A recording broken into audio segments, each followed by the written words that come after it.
Assalamualaikum warahmatullahi wabarakatuh.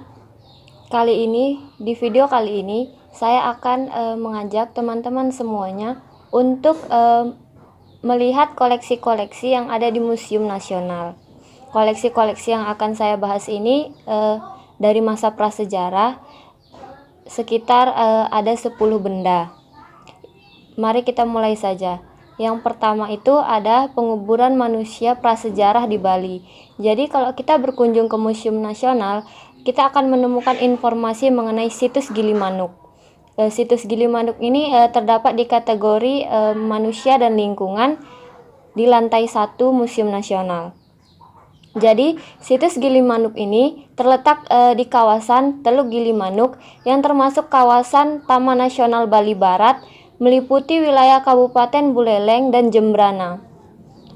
Jadi ketika dilakukan ekskavasi di daerah tersebut ditemukan banyak sekali benda-benda prasejarah seperti ada gerabah, ada alat-alat manik-manik, emas, barang-barang dari perunggu dan besi.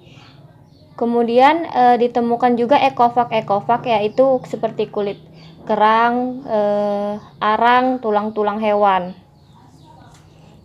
Kemudian temuan di situs Gilimanuk ini sebenarnya banyak yang dalam keadaan terfragmentaris atau dalam keadaan dia yang tidak utuh-utuh atau dia bertebaran. Kalaupun seperti itu sebenarnya bisa juga direkonstruksi bentuknya. Pada umumnya sebenarnya temuan-temuan di Gilimanuk ini kalau untuk rangka-rangka manusianya itu ditemukan dalam keadaan utuh dan dijumpai dengan berbagai macam posisi-posisi. Untuk pola penguburan di situs Gilimanuk ini dibedakan jadi 4. Yang pertama itu ada kubur primer, kedua itu kubur sekunder, yang ketiga kubur campuran, dan yang keempat itu kubur tempayan. Jadi yang pertama itu kubur primer itu adalah orang yang mayatnya itu dikuburkan dalam tanah dengan wadah. Yang kedua kubur sekunder. Kalau kubur sekunder itu dia tulang-tulang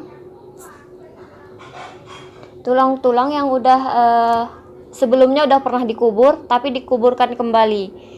Yang ketiga itu kubur campuran. Kubur campuran ini percampuran kombinasi antara kubur primer dan kubur sekunder. Selanjutnya itu ada kubur tempayan. Nah, di kubur tempayan ini ditemukan kerangka manusia yang dikubur dalam keadaan tersungkur. Jadi ada asumsi yang mengatakan bahwasanya sudah terjadi penguburan secara paksa. Selanjutnya kita ke koleksi yang kedua, yaitu ada Adze atau Adz. Jadi benda ini diperkirakan ada pada periode Neolitikum dan berasal dari Jakarta, Jawa Barat. Benda ini punya kurang lebih lebar 5,8 cm dengan tebal 1,4 cm. Jadi gunanya ini dipergunakan untuk pertanian, namun juga digunakan sebagai bentuk upacara dan barter. Selanjutnya kita ke koleksi yang ketiga. Di koleksi ketiga ini ada kendi.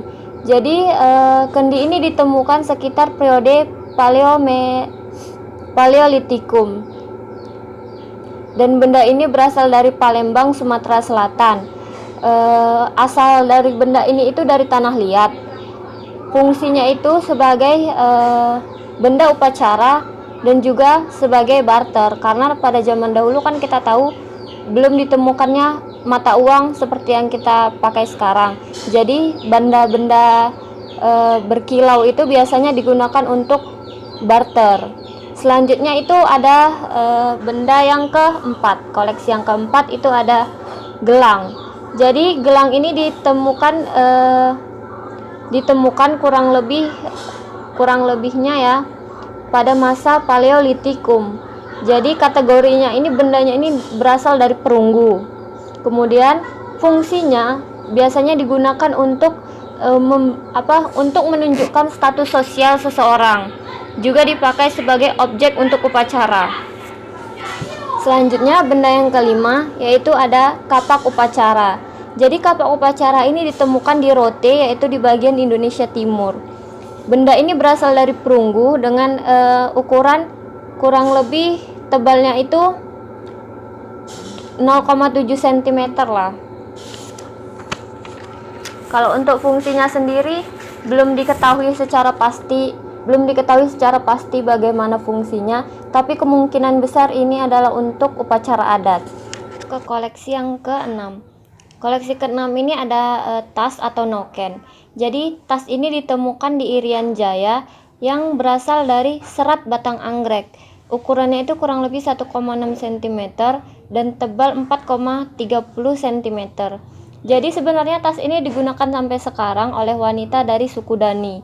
Jadi fungsinya ini untuk membawa bahan-bahan makanan dan bahan-bahan lainnya kalau mereka pergi ke hutan. Jadi cara penggunaannya itu unik sekali. Jadi tali dari tas itu diikatkan atau diletakkan di atas kepala sini, kemudian sehingga tasnya itu ada di belakang kepala. Jadi ketika mereka melakukan aktivitas, tangannya ini masih bebas bergerak. Selanjutnya kita masuk ke koleksi yang ke-7. Koleksi ke-7 ini ada manik-manik.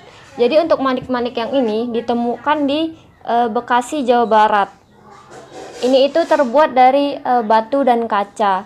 Kalau di Indonesia sendiri memang manik-manik sangat banyak ditemukan karena digunakan juga sebagai mata uang untuk pembelian atau untuk penukaran. Jadi selain itu manik-manik ini juga dianggap berharga untuk upacara keagamaan. Jadi beberapa manik-manik ini dihiasi dengan motif mata karena diyakini memiliki kekuatan pelindung. Jadi sebenarnya manik-manik ini juga sering sekali ditemukan bertebaran di atas mayat-mayat. Selanjutnya kita masuk ke koleksi yang ke-8, itu adalah kapak melengkung. Kapak ini ditemukan sekitar diperkirakan ada di masa Neolitikum. Ditemukan di Bekasi, Jawa Barat dengan tebal 3,9 cm. Jadi kalau kita lihat kapak ini kan mengkilat. Dia itu mengkilat karena memang digosok sampai dia memang mengeluarkan garis-garis. Kapak melengkung ini sebenarnya biasanya digunakan untuk menggali atau memotong pepohonan. Tapi kemungkinan karena kapak yang digambar ini bentuknya lebih mengkilat, ada kemungkinan ini digunakan untuk upacara adat atau untuk penguburan atau barter. Selanjutnya kita masuk ke koleksi yang ke-9. Di koleksi yang ke-9 ini ada kapak bujur sangkar.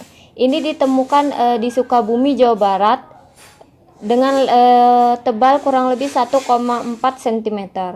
Jadi kapak bujur sangkar ini dikenal sebagai adze dan sebagian besar ditemukan di Indonesia bagian barat, khususnya di Jawa Barat. Jadi ini tuh terbuat dari batu semi berharga, makanya dia bisa kilat begitu.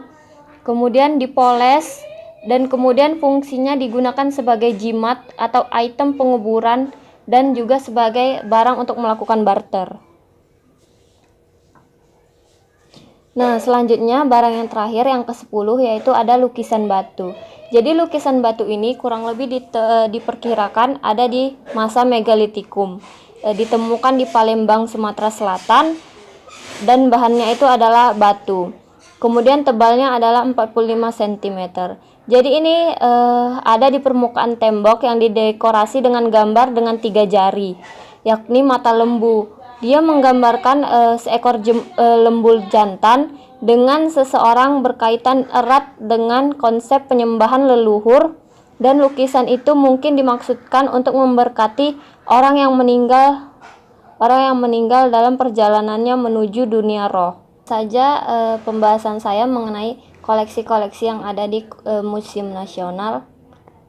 Assalamualaikum warahmatullahi wabarakatuh. 'Cause I'm in the stars tonight, so watch me bring